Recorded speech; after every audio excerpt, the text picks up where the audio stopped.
everyone, and welcome. I'm Barbara Tien with Project Kin, and I'm delighted to welcome you today to Emma Explores. This is a fabulous series that we've run now for just over a year with the remarkable Emma Cox from Journeys into Genealogy and a professional genealogist in the UK.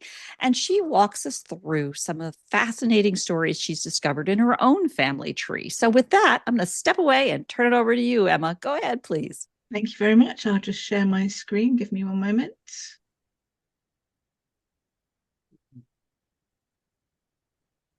Here we go. So today I'm going to be talking about the Mosley family. For anybody who doesn't know me, my name is Emma Cox. I'm a family historian and genealogist. I live in Kent in England, and I help people find out about their ancestors, put together family trees, charts, investigate DNA, find living relatives, edit and rewrite books, and take people or help people organise their own tours of places their ancestors lived and worked. I've also got the podcast, Journeys into Genealogy, that Barbara mentioned there as well. And there's over 115 episodes on there. So today, with the Mosley family, we're going to be talking about various different things. We're going to be going down lots of different lines within it. And we're going to be talking about British royalty, Formula One, Charles Darwin, English merchants, and some other things as well. So the Mosley family actually goes back a really long way. I've managed to trace back to the late 1400s, but I don't want to go quite that far back for this talk today. I'm going to start with Sir John Parker Mosley, who was the first Baronet Mosley in 1732. He was born and he lived until 1798. Now, he was the first of the third creation of the Mosley baronetcy. I don't know if anybody's familiar with this, but basically, if a line dies out and someone is a baronet or some sort of titled person, then basically it sort of goes into abeyance. It sits there, it sort of expires in some way, but it can actually then be reanimated, brought back to life again. So in this case, this has actually happened twice. So he is the third creation of the Mosley family, though it might go to a cousin or it might go to somebody more distant. It just depends what's happened. Someone might have a different name and actually they have a descendancy of that line and then they become it. So he has got his own Wikipedia page. I'll just show you him just a moment. And he was the first baronet of a place called Ancoats, and that was in Manchester. So if anybody is familiar with Manchester, Ancoats is actually part of Manchester now. It wasn't at the time. So Ancoats Hall, this is a picture of it, what it looked like in 1825. So you can see it was a really big house. It looks more sort of Tudor in style in that instance there. And he was born to a gentleman called Nicholas Mosley and his wife Elizabeth Parker. And unfortunately, his father died when he was young. I think he was under 5 years old.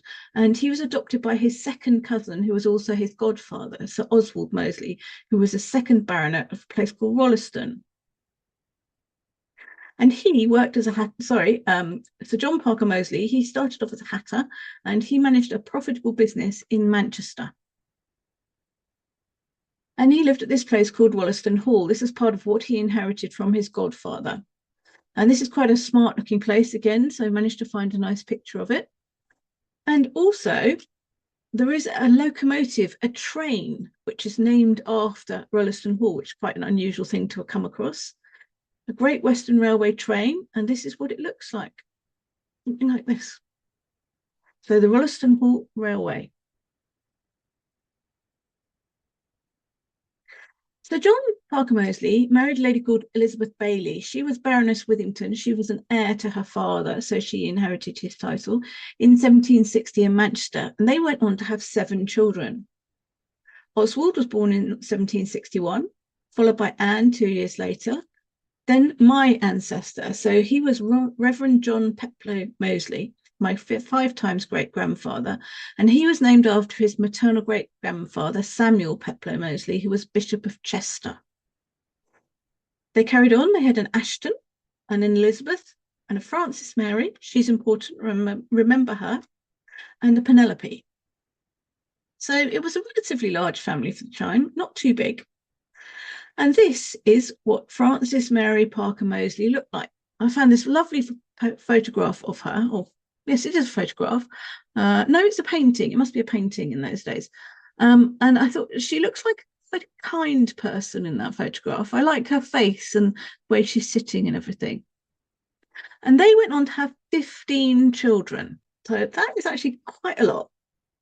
So on the back of this photograph, I've actually got this photograph. I inherited a load of things from this family line and various other things. And this is what was written on the back. So it says, Miss Mosley of Rolleston Hall, Staffordshire, married Mr. Smith of Smith Payne and Smith's Bank. So that was quite a large private bank in London. And it says she was the mother of the first Lord Carrington. Now, I know that's not correct. That actually goes down a different line. The aunt of Mary Law, who married Mosley. So she's my line, Mary Law, who married Mosley there. So they had their 15 children. So it started with George in 1793, carried on with Oswald, John Henry, Thomas Charles, Frances Mary, Georgiana Elizabeth, Edward Peploe, Arthur, Emily. It sounds like they're running out of names here because they stopped giving them two names. Catherine. Now she married somebody called Edward Wigram. Remember that name? And then there's an Edmund, a Mosley. So they were keeping the surname going. And Sophia Sarah, she married a Wigram. And Alfred, he married a Wigram. So you can see there's quite a lot of intermarriage here between these two families. So 15 children must have been quite a busy time. There's obviously a little bit of an age difference. There's 22 years in this generation between those ones. So the oldest ones would have been quite old by the time the youngest ones were born. And finally, Augusta Mary was born in 1816. So now we're going to go on to Robert Wigram. There's a lovely photograph of him, a painting I discovered. I'm just going to move you out of the way so you can see. And he was born in 1743. Now, he started off from a very poor family. He was in the southwest of England, and I believe he trained as a surgeon. He was an apprentice to begin with. And he came up to London with £200 in 1762. He managed to turn that into £500,000 by 1806. And that is an incredible sum of money for those days. He was a member of Parliament, and there's a nice article about him. I'm just going to go find the Member of Parliament one. Just have to validate it here. If anybody hasn't come across this website, the History of Parliament is really good for any information regarding people who were MPs or connected in some way. And there's a biography here. It says that he was apprenticed to somebody, brought up in Wexford in Ireland. His father was lost when he was 2. And it basically gives his family story there. It talks about him and where he spent his money and how he actually went to go out his career and how he made his fortune. And there's also a second article about him on historic shipping. And this is the one I hadn't come across before I started doing the research into this family.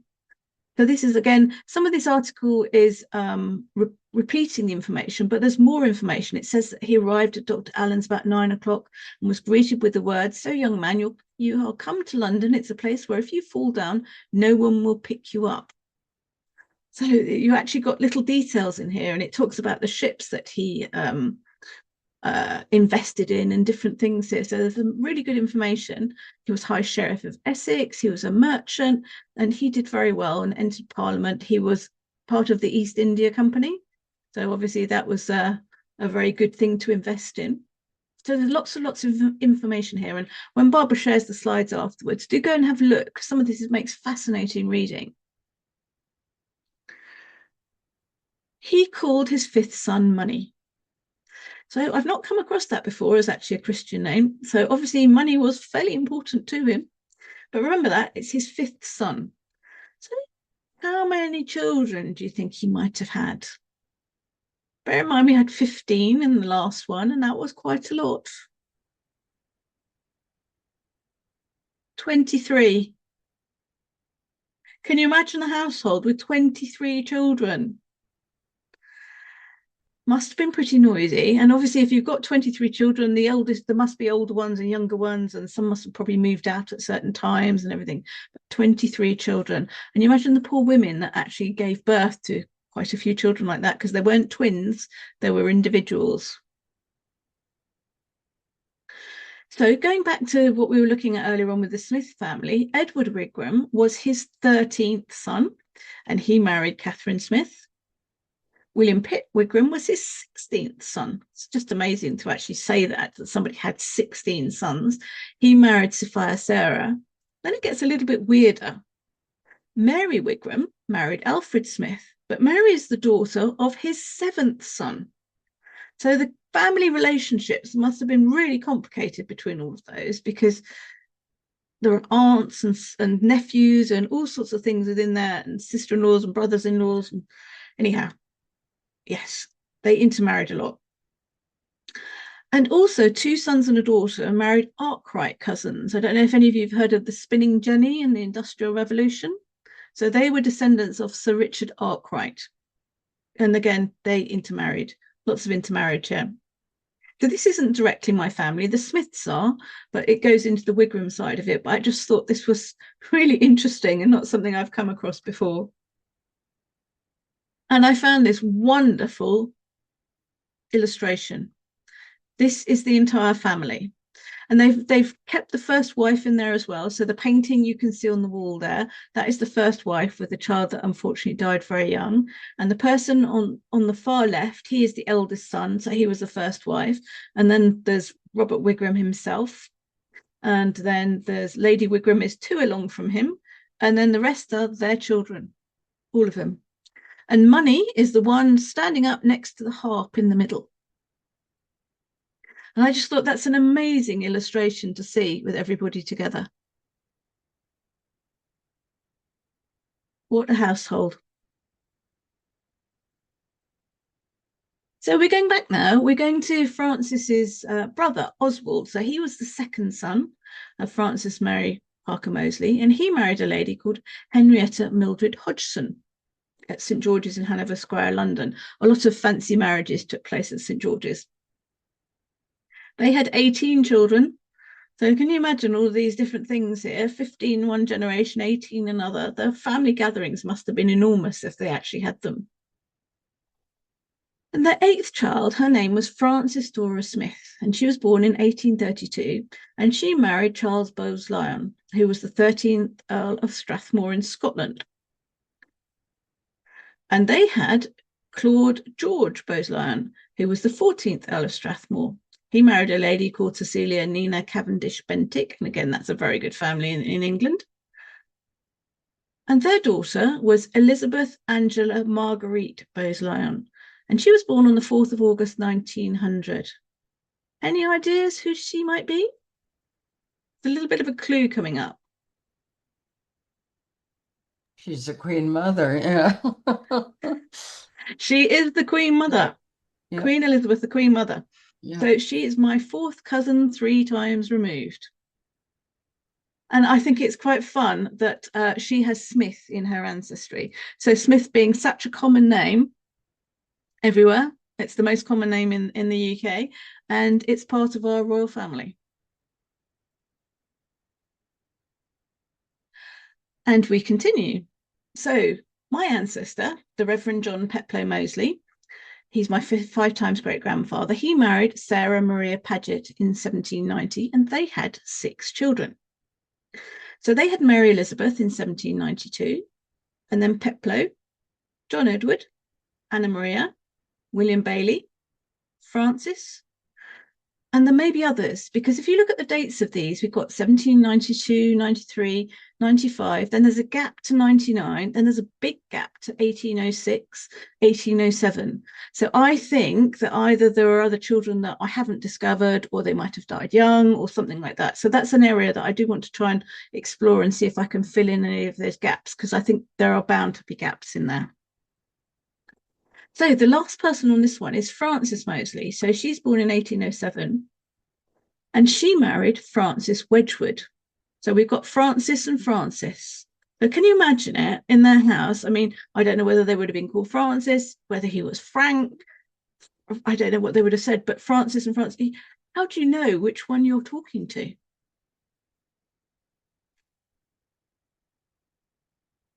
Francis was the son of Josiah Wedgwood II, and one of 10 children, including Emma. This is a very, very famous pottery dynasty in England, and I think it's managed to wend its way across the Atlantic as well, and a lot of people are aware of this. And there's a really good Wikipedia page. There's a Wedgwood Museum. There's all sorts of different things there. And by the weirdest of coincidences, when I was 40, which is quite a long time ago now, my brother gave me a little clock, and it's actually a little Wedgwood clock. And he had no idea that there was a relationship at this time.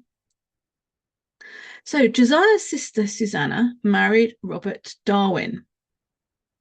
And their son was Charles Darwin, and he married his first cousin, Emma Wedgwood. So Frances Mosley was Charles Darwin's sister-in-law. Can you imagine the conversations and things like that in the households?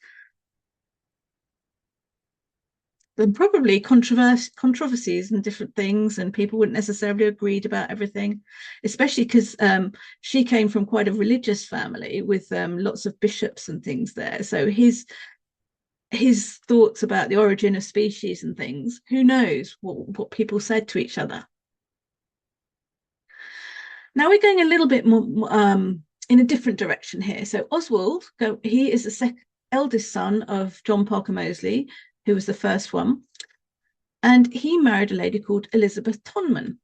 So her surname's important now. They called their son Oswald. He called his son Tonman. Then they called their sons Oswald. And so Oswald and Tonman was repeated down the generations. And this is actually a fairly well-known family, so you can actually find the different people. But this is one of the things where trying to work out who died when and who was married to whom and who was the father of whom, when they've all got the same names, is quite interesting. So we're down at Oswald Mosley, being born in 1896. And he married a lady called Diana Mitford, who was from a very famous family over here as well, in Germany in 1936. And they were famous for being fascists and very controversial. And I'm not going to go into that in too much detail here if you want to find out a little bit more about it, but they are very, very well known, and not for necessarily terribly good reasons. And there's a Wikipedia entry if you want to go and find more. He was my fifth cousin, twice removed. And they went on to have two children. They had two sons, and Max was the second son, and he was born in London in 1940. He had a varied career. He started as a barrister. He also went into the parachute regiment known as the Paras in the British Army, and he was a racing driver. He then became involved in Formula One, and he ended up running it. And there were various scandals involving him, and he then championed privacy laws, because a lot of the things were people's phones were being tapped and all sorts of different things a few years ago. And he died in Monaco in 2009. So I want to go through just some of the things that actually helped me in my own research this time around. Wikipedia. And again, I came across quite an interesting article about Wikipedia. So you do need to be really careful. I heard that some lecturer somewhere had set some students a task to go away and find out about somebody. And so they did. They went away and they went and looked at all sorts of different things. And then they came back with all this information. And it's like, well, where did you find that information? Wikipedia. Well, I created that entry and it's a fake entry. So you've actually got to be really careful and just not take Wikipedia at face value. Just make sure that it's a great tool, but just try and use it alongside other things as well. The peerage is a very good tool as well. Again, that can be, if it's wrong, he will update it. But he's very good on that, about trying to put in there people who are descended from aristocratic families or well-born families. And that will actually give you a lot of living people. So if those people are in your tree, you might not necessarily find them elsewhere. You'll find them on there. I found the Wigram family on archive.org. I'm just going to click on that because I haven't shown you that one there. Wait for it to come up.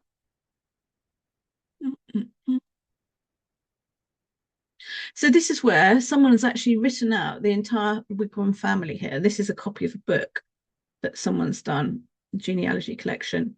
And in here, this talked about all of the different people. And you can see here, Eli Duodecimus. So that is, if I remember rightly, is that 21? I could be wrong. But this talks about all the different people. And then it gives little mini family trees for the different lines there. So it's always worth checking to see if anybody's done any research on a family line that you're looking into. Again, the History of Parliament online, I do like that as a website. There's lots and lots of information on here, and you can go through and actually look at the individual pieces on here, and it will tell you about different things that are related to it. And you can look anybody up. You can choose different time periods. You can look by names. You can choose all sorts of different things on there. That historic shipping site, that goes to Robert Wigram, but there's a lot of other information on here as well. So you've got steamship families from different places, Plymouth hulks, Plymouth emigration depot, strange old stories. So it's worthwhile having a look on there if you've got anything to do with shipping. And I also looked at a website called Belper Research for the Arkwright family. And this actually brought up a family tree that somebody had posted online. So it literally allowed me to download straight away, and I could go through this and actually work out where the Arkwright people connected into the family line that I was looking at. Any questions?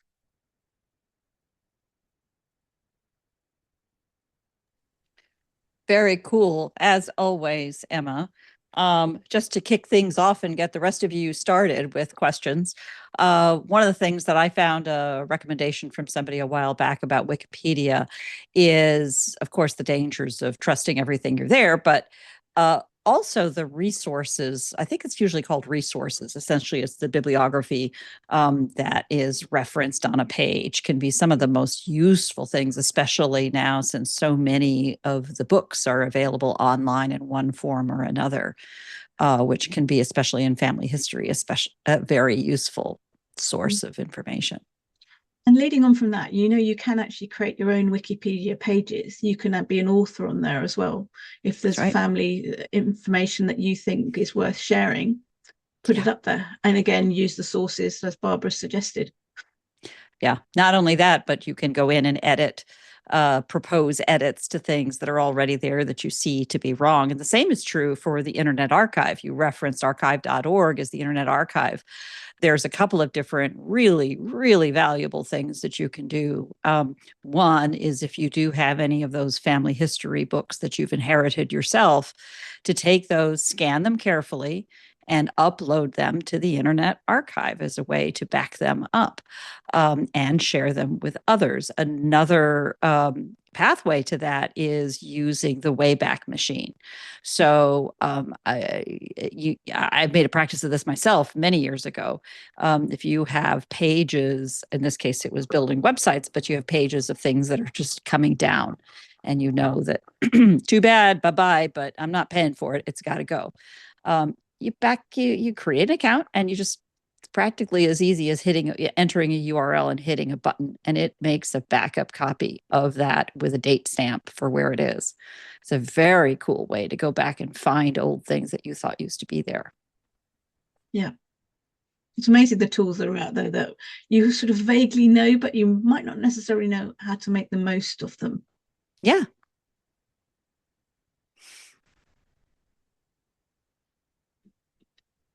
So as you get going into these family lines and stories, how do you stop? I mean, we were talking about rabbit holes earlier. I mean, 23 children. I didn't go into all the 23 children. I have to say I did stop at that point, but I did spend probably an hour or so looking at different things and finding. I loved that little book that I found, which had the family trees and things in there, and all the different lines for the Wigram family. And just thought, okay, that's good, I can do that. But I thought, it's not my direct family, I need to stop. Yeah. Yeah. Marian, you popped off to go get something. Do you have a question? Unmute. Now you can hear me. Yes, go ahead. Well, I'm not English. My family tree goes back to Germany and Switzerland. And I cannot brag about I don't know if you can see this or not. There you go. Hold still. Yeah.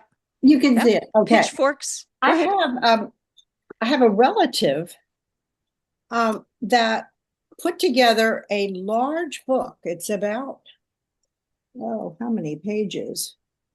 I don't know, about 500 pages of my family in Lancaster County, Pennsylvania, my Mennonite family. And it starts off in Switzerland, and she has all the families and their pictures. Mostly, there were many farmers until the last generation when they became professional people. But I can trace my family back to Ulrich Longenecker, who migrated to the United States in 1733. And the reason he came to Pennsylvania is that William Penn generously donated land to these Swiss farmers because he knew they were very good farmers and they were industrious. So they would cultivate the woods. Pennsylvania means Penn's woods. Cultivate the woods and make it productive. And imagine, of course, they had to get from Switzerland via Germany, and I think they actually shipped off on a good ship named Hope from the Netherlands. They had been persecuted. They were martyrs. So it was just awful.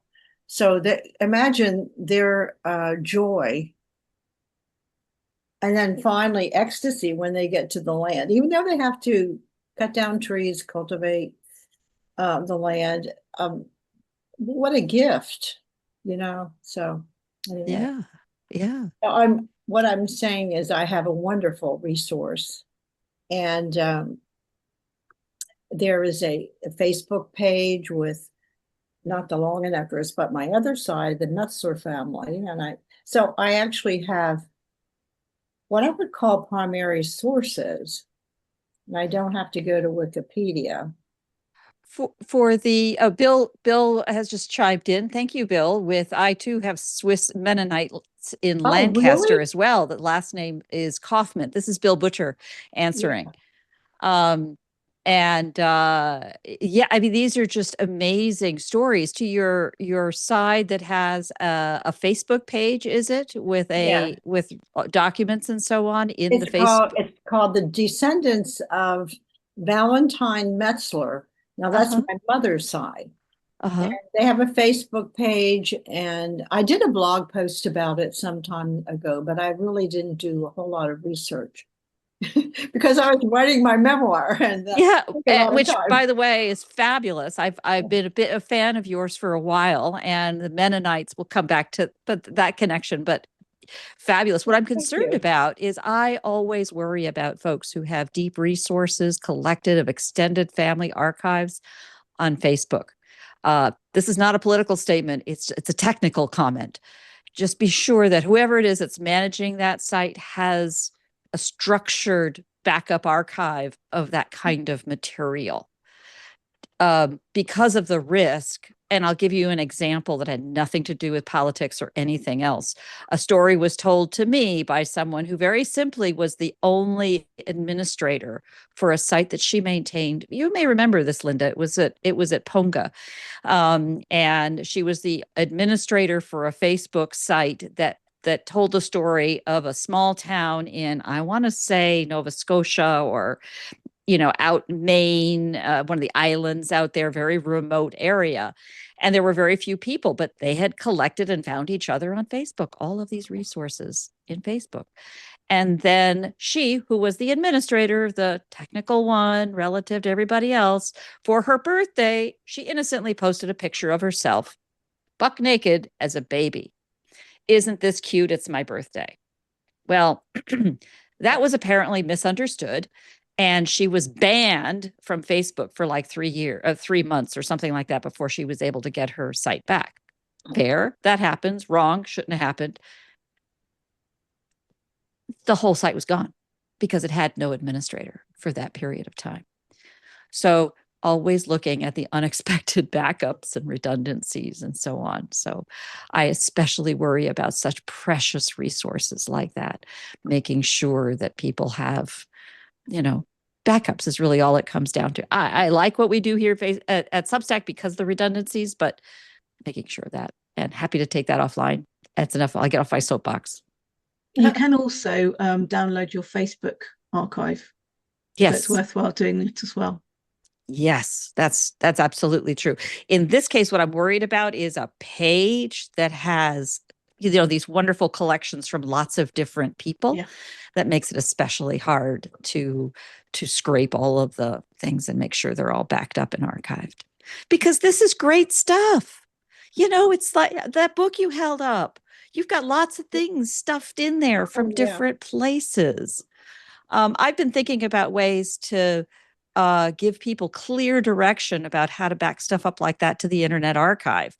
It was more than 10 years ago that I did a lousy scan of a book my grandmother wrote and uploaded it to the Internet Archive, which has been now used by so many different people. It's amazing to me. It's a great book. I already know about a number of big errors in it, but it's a wonderful roadmap. And that's where so many of these pieces come. I'd like to know a little more. I'd like to hear a little more from Bill Butcher.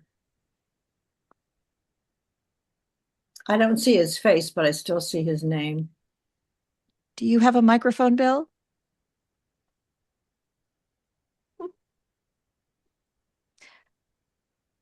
Bill's been on before. Oh, there we are. He doesn't. Yeah. Bill's been on before, does not have a microphone, so he's unable to contact directly.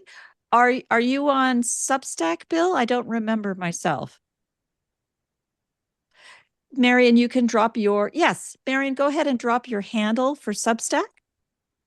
Okay. And you can connect that way. Yeah. And by the way, I also have family in Switzerland, in the Glarus canton, which again, I knew nothing about until I recently discovered all that. See what you started, Emma? That's what it's all about, though, isn't it? It's starting conversation, it's making connections, it's making you think about different things. And exactly. I'm not sure. Am I doing this right? Yeah. That is. I know you have to do the at.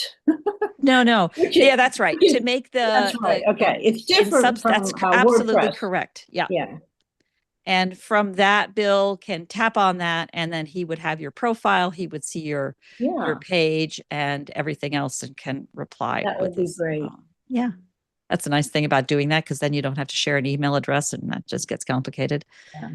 Good. There we go. Now, Linda, you have family, as I recall. Was it from the Kent area? Mm-hmm. Yes, I do. On the Bradley side. Uh-huh. We're both from Kent.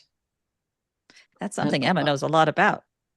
She does, but there wasn't much on the Bradley side, was there, Emma? I don't think so. No, it was a little while ago that I looked into it. It was mostly the Gur side. You found all those people. Yeah. Yeah. Have you done much more research? Well, I got back to the 16, right? But I don't know much about them, except I found one Gur. I think it was a cousin, or would it be a grandma's, or what? It would be her, whatever, back a couple generations. Ended up, they were Mormons. And this one went from England to Australia and then to Utah in the US. Now, whether there's people there, because there is when the names came up, but I mean, I don't know anybody, and they don't know me, right? So that was interesting. Need to look into that more. But right now I'm working on my mom's side, which was Williams, and they were from Liverpool. Common name. Room. Room was my grandma's name, but then the other name was Williams. Well, there's millions of Williams. Yeah. Right. Yeah. I haven't found out a lot, other than Grandma Williams' family. There was all these children, but half of them died. and mostly at birth, because I've gone back through that. So that when you were saying about 23 children and they all lived, that is something, isn't it? I Yeah. don't know how long they will live, but certainly they No. live to become children, walking, that sort of thing. Yeah. And quite a few of them seem to be adults. So, Yeah. but I Yeah. think that portrait, or whatever you call it, it looks like it's a pencil drawing. Really, I thought that's amazing. Seeing everyone in there, and actually putting the mother, the first wife, in there as well, with the baby on her lap in the painting in the background. Yeah. Yeah. Just marvelous. Well, that one on Grandma Williams' side, the room side, that great grandma or great was born on the Isle of Wight. Hmm? Yeah. So Yeah. Interesting. Yeah. Yeah. Queen But Victoria had a holiday house there, the oh, Osborne did House. she? Oh, okay. Yeah. Wouldn't How in that the be world did they get across there by ferry? It would have done, yes. There are Yeah. still ferries that run now. Is there? Oh, okay. Okay. Yeah. But no, I don't know. My cousin in Vancouver has been there and visited, but I haven't, of course. Yeah. one of the Anyway. things that surprised me, Linda, was how, though I may not know any of these cousins, is when you bump into a cousin who is also interested in family history, the Mm. Yeah. sweet joy of trading photographs and photos of artifacts and things like that. You Names, share relationships. Yeah. yeah, yeah, Mhm. and it's like a treasure trove of clues, um, and it can be just a wonderful, wonderful gift. Yeah, I don't Definitely. have a lot of stuff. We haven't, well, she's done that, the Williams side, like the Williams family. Uh, but I haven't done a lot on that side, right? Because that wasn't my side. I mean, that was my mom's side, but my side's more the Bradley side, right? Yeah. Which is me or was me. Yeah. Yeah, it was for me, it was the connection, unexpected connection with a cousin that I could see how much research he'd already done for the family in the United States. But what brought us together was a common story about how the family came to the United States. So that led to Switzerland. And I didn't know anything about how to find my way in Switzerland. It was only the challenge of a very good genealogist that said, okay, we were talking about this earlier, Emma, right? And, where do you stop? Where is the prompt? What is the challenge? Give me a challenge. So I had my challenge of, well, find it. Why did they leave? Um, and that that I had that challenge, I went to what I knew, which was the town of Linthal in Glarus Canton, and boom, I found a site called glarusfamilytree.com. It's amazing what information is out there if you just know to look for it, isn't it? There's all of these gifts waiting to be received. And it's like just a chance conversation, or you go down one rabbit hole and it leads you to another. And there's so much information out there. We always come back to the metaphor of a rabbit hole. And it is. You go down this rabbit hole, and then there is a door that wasn't there before.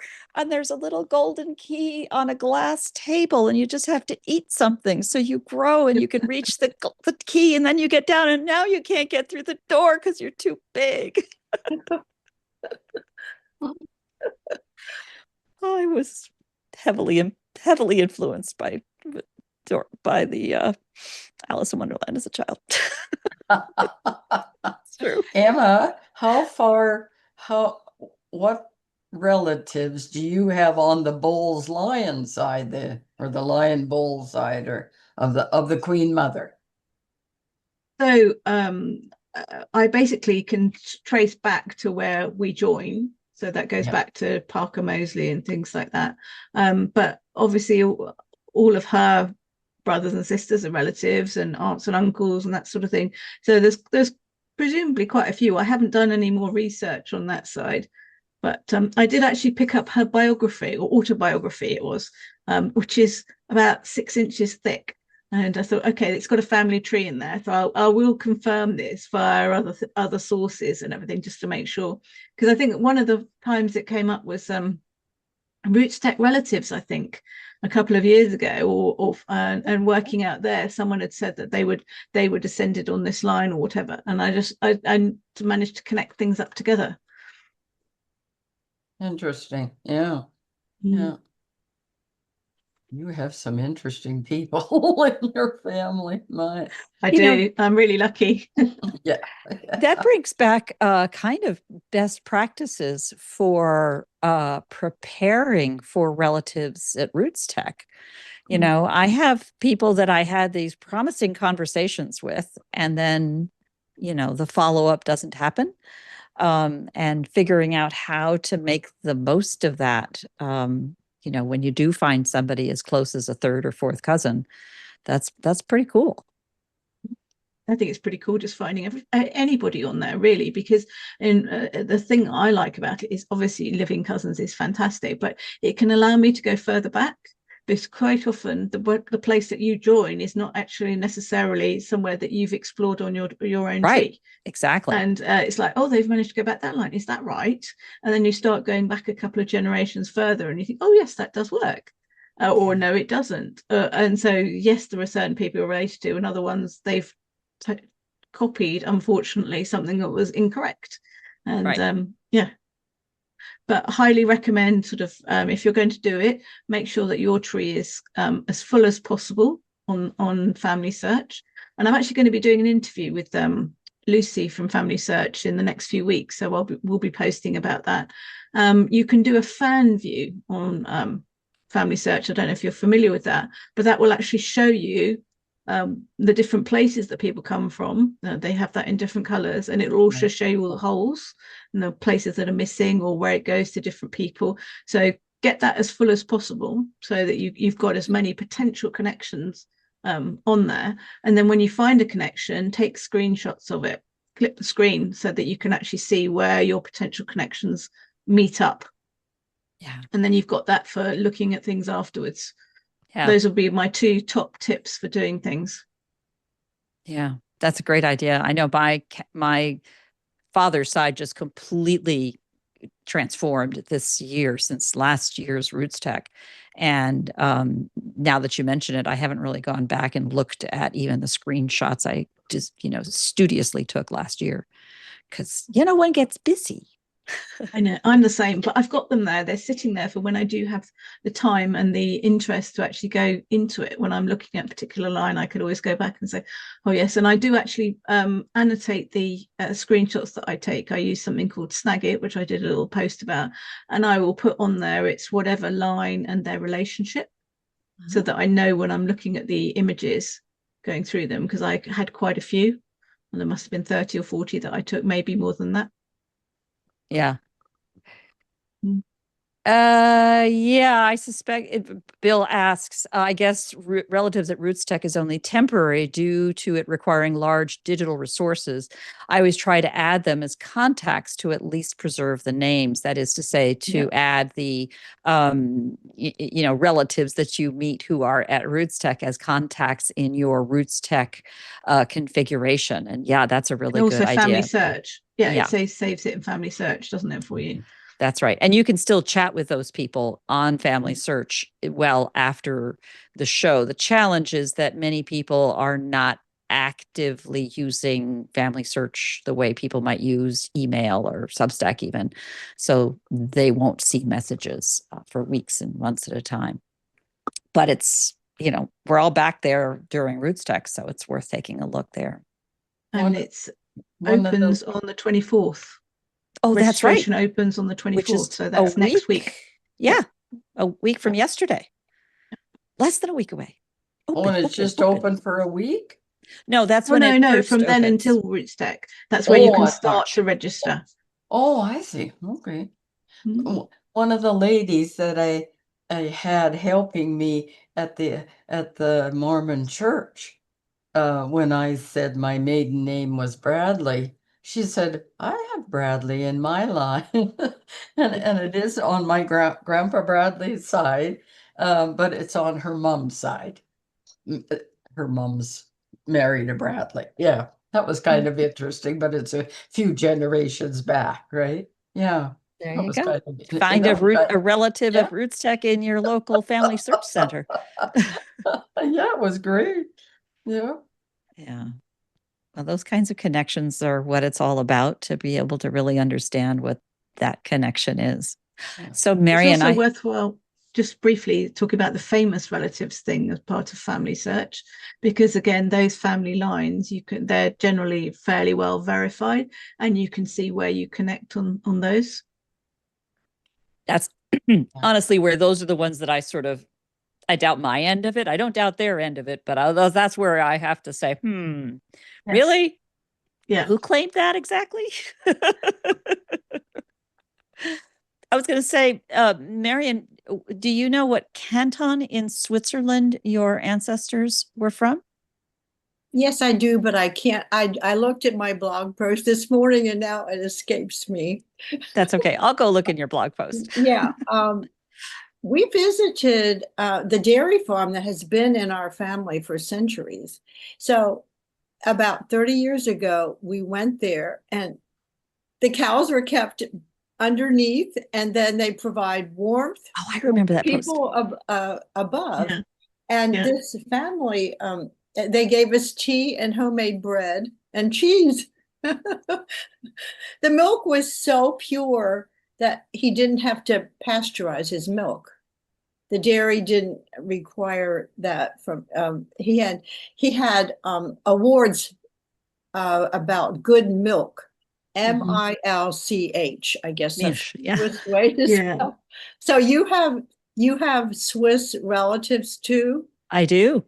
I do. What is that your maid? I don't you Yes, my dad's name, my father's name. It's RIES in the United States, but yeah. in Switzerland, it's RIS. Oh, And it's in the canton of Glarus, which is high up in the mountains. And the story that a third cousin found me from a post on Substack, and we chatted, and it turns out we had exactly the same story about why our family came to America. really? And so we discovered that his second great grandmother was my great grandfather's big sister, and that my second great grandmother was the widow of was a widow when she brought her entire family and her mother to America in 1853, after her husband was killed, and here's the story, by a rolling ball of hay. Oh, So Wow. both of us had heard that story of a rolling ball of hay, which, from the perspective of the Midwest United States, which is a big flat prairie, what? How does hay roll?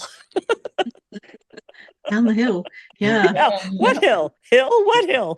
Which brings me to your cows, right? Because and again, once I find, and by the way, I read your article originally before I discovered this story. So I didn't even know about my family connection. And what makes me so interested is trying to sort out, I don't actually have, it must be an amazing story about how this woman with a 2-year-old, she waited 2 years after her husband was killed to make the trek with 7 children. And how did she make that trek? Where did she go exactly? What was the route? There were several routes one takes at the time. And the most common one I've been told about from that article is through Le Havre in France. And I want the whole blow by blow story. It must be amazing, and I don't have that yet. I have to admit, I probably haven't tried very hard. I haven't tried hard enough. It's waiting for me. Did she come? Did she have family here or not? In the States or not? What I now know is there were many people from that particular canton who came to the United States. Oh. Who did she know? There's also a thought from my cousin that the eldest daughter, his second great grandmother, came first. Why did she come first? Well, that she came first and then the family followed. which makes some sense. She was older than my grandfather by, 15 or more years. So anyway, it's a cool story. But it's, so many of these stories are like that when you get close. And, why they're told, why they're not told, why they're embellished, why they're not embellished. That to me is half the fun, right? I'm still stuck with 23 children and no twins. I was ready for I kept looking at those dates, waiting for the twin or the triple or something. Oh. And how did you know that Money was the guy standing closest to the harp? I mean, he's the tallest. Did they feed him extra? It's actually got all the names at the bottom. Did you see all the names at the bottom? It was really small. Yeah. Yeah. Probably that good quality Swiss milk.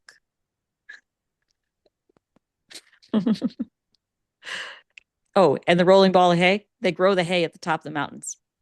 They bundle it up and they bring it down the mountains.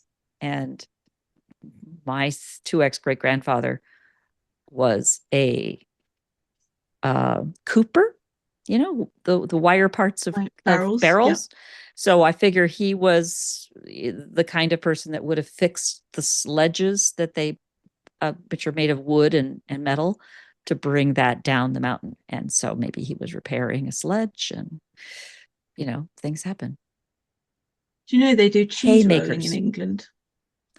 Yes, I do. And you know the story about Nantucket and rolls of cheese? Is it similar to what they do in this country? There's a hill somewhere and they all run down the hill chasing a large ball of cheese.